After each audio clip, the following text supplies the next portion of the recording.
Hello, welcome to the queue. It is Operation Skyfall, and it is not Russian CCP turn 20 because at the end of 19, the very bold dice roll end happened. The U.S. rolled a 4. The game is over, so that buy will not go on the map. The victory points, as you count them out, I think the Axis had 8. Russia had 6, and the Allies went to 5, and that was because of this Trump of capitalism went down as Russia's moving into Europe, but it's kind of have to be that way. I will talk a little bit about that because at the beginning of the game, the Allies and the Comintern kind of came to an arrangement that we were going to work together in a historical fashion, and no deals were going to be accepted by the Axis, and ironically, none were offered. So I guess it kind of worked out the way it was going to work out anyway. So there was some lend-leasing back and forth at the beginning between the Comintern and the Allies, and then as the game progressed, we worked, a little more hand in hand. Then we had mid-game the Italian move, call it the Italian job, where they tried to force the straits here and come in and attack, some of these territories. I did have four infantry here, and there was 4 or 3 Marines and infantry on the transport. They had one plane that they could dedicate to that attack. One of them had to force that sub because the sub itself would auto sink the transports if they didn't sink it. So one of the planes would have been there. So that still would have been a gamble on Italy's part to see if they would have won in Transcaucasia. And if they'd have lost that would have been huge for, Russia and the Allies, because that meant Italy was in the war. So I declared war on Italy so that they couldn't come through, which set up the whole scenario where the Allies at that point could not declare war on Italy unless Italy tripped up and, triggered one of the clauses that allows the Allies to do that. And they pretty much didn't do that. But it did cause some angst in the game, just because of the rule mechanics. Just seemed a little, I don't know. This what you would determine is not right, or not logical. I suppose is probably a better way to say it. But anyway, as it turned out, Italy, by not declaring war on the Allies, was able to contribute the point there down in Abyssinia and the point here in Russia, or not Russia, nothing in Russia. They got destroyed in Russia. I was happy about that. In Rome. So those 2 points was really the deciding factor in the game. And I think, and global war enthusiasts can lean into this later, I think he was being pressured by Japan for Italy to join the war and take away some stuff there in Africa, which, at that point, then the Allies could focus, on Italy. And I don't know if they'd have got Rome, but they certainly probably would have taken that point away. So even with that point lost at this score, they still win just because of Japan getting the tech early, on these battleships, had a massive fleet, and it came into fruition when they destroyed the British fleet there off Maharashtra, and basically they lost 2 torpedo boat destroyers. All their battleships are damaged, but they're each taken two damage. The entire British fleet, which included 3 battleships, just wiped away, and honestly, that was probably the end of the game. Just because we couldn't get into the money islands, take away the point, the resource point. And Russia was able to come in here and take that away, but that's only briefly because, all that armor's coming up. Now, China is threatening Nanking again, so some of that will have to go back because um, Boston Bruce made some excellent bombing attacks. I got to appreciate that. You know, China bombed this port, trapping these transports. Britain bombed this port, trapping those transports. There's 2 destroyers there, but no Marines. So there's nothing that can come back here to Nanking. They don't have any air transports. They do have these 2 destroyers here, which I'm kind of surprised they didn't go down. I think I would have taken, instead of the convoying, I think I would have come up here and maybe thrown in a destroyer or 2 just to wipe those out, because that's the only thing that could move Japanese units by sea. And they're down to 1 rail move up and down the coast, so they could get some stuff in there, probably just enough, because there's not enough China there, but at the same time, you know, then you can't deal fully with CCP in Russia. So they were back in a pickle. You know, I don't think Nanking was probably going to fall again, but you know that. But you still have to defend it. And you know, who's to say that you know, the Allies don't bomb these ports again and keep those transports all bottled up? You know, who knows? And actually, they could actually send some fighters in to that one, you know, and try and kill some transports.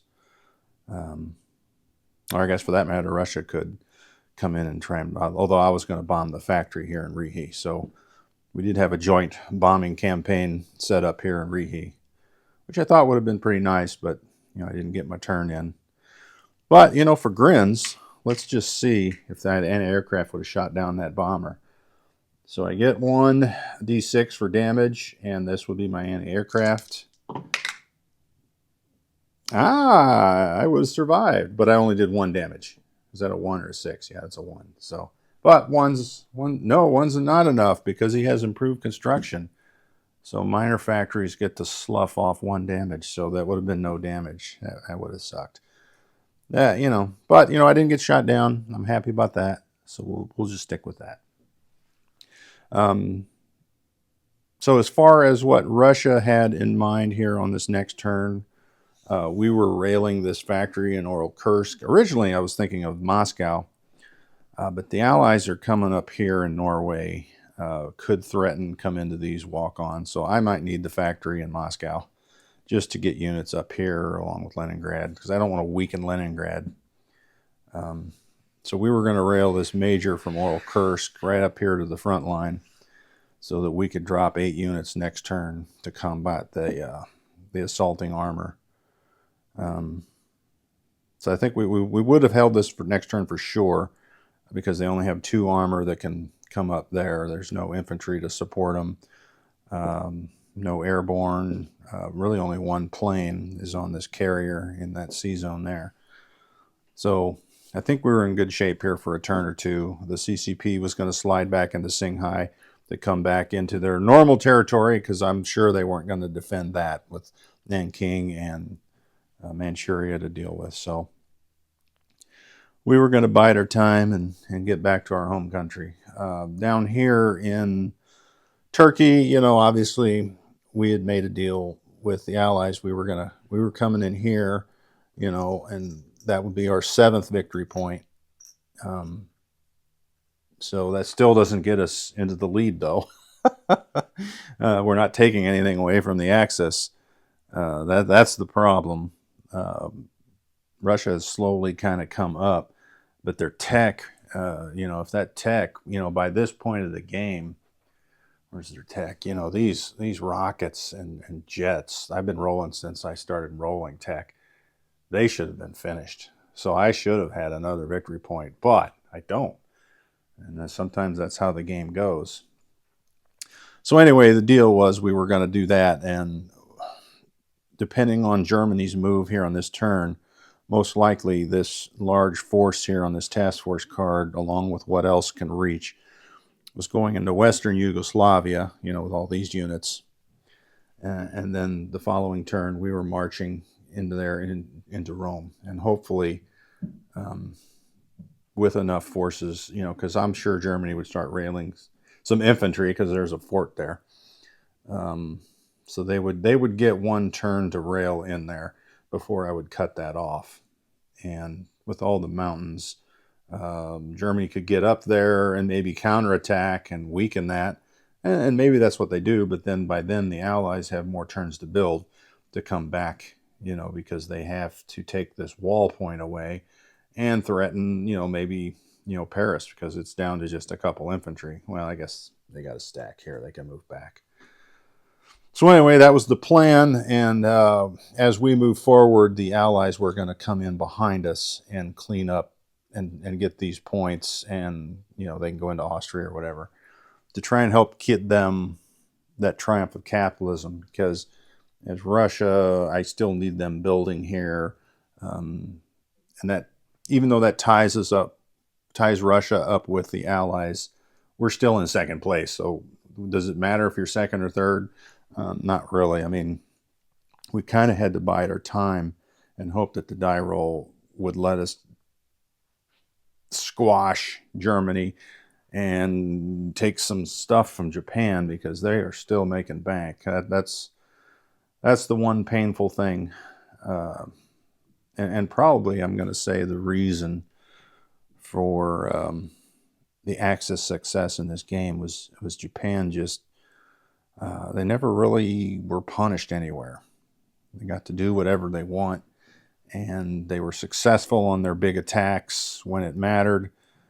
And now there's a huge Allied or U.S. fleet, so Japan's fleet is divided between the two sea zones, and they are nowhere near each other. So on this next turn, is there an invasion of Japan here somewhere? Now, granted, Japan gets to build, and they've got 3 factories, but it could get dicey. You never know, unless Japan, they might have to sacrifice that fleet, and come out. But I don't think they would. I mean, it's quite a large fleet of battleships. What is that? 4, 6, 7, 8, 9. 9 heavy battleships. So that's a lot to get through. I got to admit, that's pretty formidable. And probably the right play is to put it out there so you don't lose any Tokyo ground, and you still have a couple kamikazes left. So anyway, that's kind of the gist of this game as far as the common turn point of view. Another option, too, is if Germany was flooding too many units here, I could easily go into, Bohemia and threaten. Of course, if that's on the camera, I was still looking down there. I could go into Bohemia and threaten Berlin. And this one is easier to funnel reinforcements to as I go. This move was, this force on that card that's it. That's all I got. The rest of this stuff that I'm building here is just coming up to fortify my positions, keep the Allies honest up here in Finland and northern Russia. And so we had some options late game, but we just didn't have time because the Axis did so well for so long. That would be one of the causes for the Axis victory, I would say, was they did so well so long. Japan won all its major battles that it partaked, and really there was no major outside of the KMT.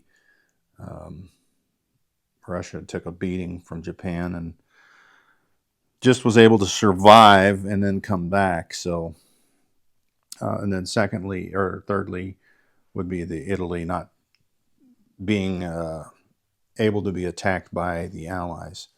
So that kind of kept them, those 2 points, in their back pocket that just couldn't be taken away unless I had time to march into Rome, which, I've got plenty there. And so I think that would have happened. I really do. I don't see Rome holding out. I'm sure I would get a suicide attack of German planes and whatnot. But everything that comes out of here weakens all this up for the Allies to come in, which was part of the plan as well. So anyway, I will not ramble on any longer. Operation Skyfall is over, and I believe a new one will start, but I'm not sure when. Tomorrow is the Super Bowl, so I'm going to be a little busy with that. We will probably see, might be a week or two before we get back in here. The last thing I will say is now the Map Club membership is officially closed. So those of you who have entered, I'm not sure. I'll have to go back and look where it was, where we opened up. I'm going to give away this map here. And I'll do a separate video for that, a map giveaway video. But the members of the Map Club get 2 entries, and that is closed. So anyone that enters on the next video, when I do the map giveaway video, we'll just get the 1 entry, and we'll give this map away. And somewhere, I'm looking, I don't see my tube. Oh, hopefully it didn't disappear over the last 4 weeks or 5 weeks, whenever that was. We're going to put up the version 4.2 or 4.1 map, and we will go from there. All right. Thanks, everyone, for watching, and we'll be starting up a new one here shortly. Until then, keep rolling dice.